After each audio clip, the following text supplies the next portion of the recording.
Now, page 4, why the Wuhan coronavirus death count numbers are simply not statistically valid. The number of death by COVID-19 in this country is utterly worthless. And there are two key driving forces behind the corruption of these numbers. Together, they are doing a great disservice to our republic and are only fueling the blue state governors in their political effort to see to it that their residents' lives remain in some kind of constitutional suspended animation for as long as they can. Problem number one is a statistical one, and it emanates from the National Center for Health Statistics, the Division of Vital Statistics, which is a function of the Centers for Disease Control, the CDC. These would be egghead government bean counter scientist types who live and thrive in the Washington, D.C. swamp. Back on March 24, the National Center for Health Statistics issued a new ICD code introduced for the COVID-19 deaths. ICD stands for International Classification of Diseases. In other words, this is the standard for doctors to use in classifying death by COVID-19. Doctors are to use this guidance as their blueprint for classifying whether a person died from the Wuhan coronavirus or not. All right, so what does it say? Well, this piece of genius says, under the question, should COVID-19 be reported on the death certificate only when a confirmed test is given? The answer is stunning. It says that COVID-19 should be reported on the death certificate when it is assumed to have caused or contributed to death. That's right, assumed.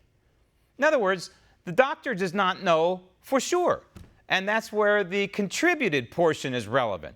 Patient comes in who may have chronic lung disease, but has come down with symptoms of the Wuhan coronavirus. Person dies.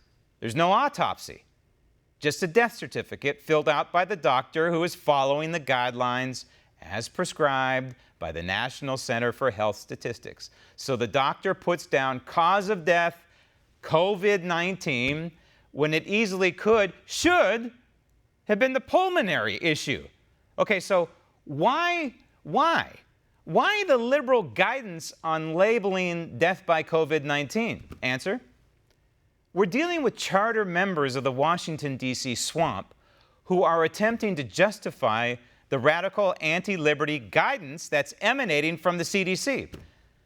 Oh, but this warping of the Wuhan coronavirus death count gets even worse. Hospitals. Hospitals are reimbursed at a higher rate for COVID-19 diagnoses than, say, for example, the flu or for pneumonia. Did you know that? This is confirmed by Dr. Scott Jensen of Minnesota, who's also a state senator there. The American Medical Association is encouraging hospitals to overdiagnose patients with the Wuhan coronavirus, according to Jensen. What's more, they receive, these hospitals, triple the Medicare funding if the patient is then put on a ventilator. Remember the push for ventilators in California that was so successful that the governor of California, in the once golden state, then gave away hundreds of extra ventilators to other states? They are fudging the numbers, folks. Between the over-liberal death by corona guidance from the CDC and the financial incentive to label patients as suffering from COVID-19, these numerical values for the Wuhan coronavirus simply are not valid. And so these corrupt numbers are fueling governors like the Marxist socialist in California and their quest to push back against the national effort to reopen life. Governor, early yesterday morning, Donald Trump tweeted that states needed to be liberated, as I'm sure you saw. Yesterday afternoon, we saw a fairly large protest in Huntington Beach from folks aligned with the president wanting you to open up the state more quickly. Stop tape. Folks aligned with the president.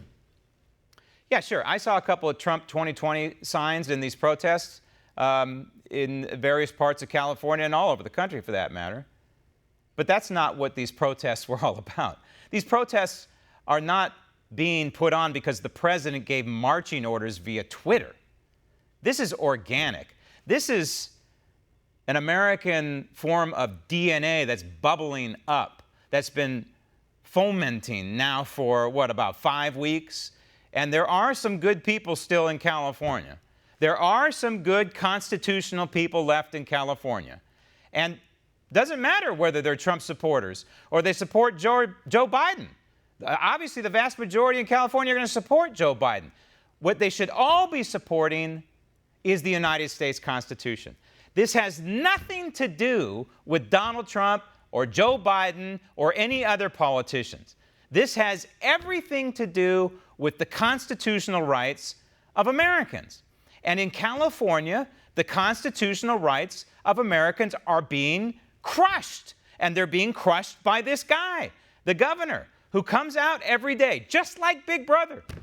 It's really unbelievable. When we look back at this, and you dial up the videotape a year from now, 2 years from now, 5 years from now, this guy is going to be on YouTube forever in his Big Brother speeches on a daily basis, coming out and saying, here's how I'm scaring the heck out of you. Here's why I'm taking away your constitutional rights. And the people of California don't question him. The people of California go shopping with their masks on. You go into any grocery store in California right now, they won't even let you in without a mask. And there hasn't been an edict. There hasn't been any kind of statewide edict from this maniac. That's a little surprising, but why does he have to? You scared the living daylights out of millions and millions of lemmings in your state. So they're going to do whatever you tell them to do, even if it's not in writing, even if it's not an official edict. Of course they're going to show up at grocery stores with masks on. And by the way, the grocery stores are not going to let you in without a mask on. This is an attack on the fundamental rights, the fundamental God-given constitutional rights of Americans who happen to live in California. And so you have this guy from the mainstream media asking Newsom a setup question about Donald Trump. This has nothing to do with the President of the United States. This has everything to do with liberty versus tyranny. And this guy in the mainstream media asking these softball questions to this maniac who's running the largest state in the republic is feeding into it. Gavin Newsom and Cuomo and Pritzker and Northam in Virginia and the maniac in Colorado, Washington State, Oregon, all of these blue states would not be able to get away with what they're getting away with if they didn't have literal air cover. And by air, I mean over the air. They have air cover from the mainstream media who are not questioning from a constitutional standpoint what these maniacs, and they are maniacs, what they are doing to the God-given rights of the people who reside in their state. So what's it going to take? What's it going to take for Gavin Newsom to open up his state? Well, the governor has said a vaccine will do it.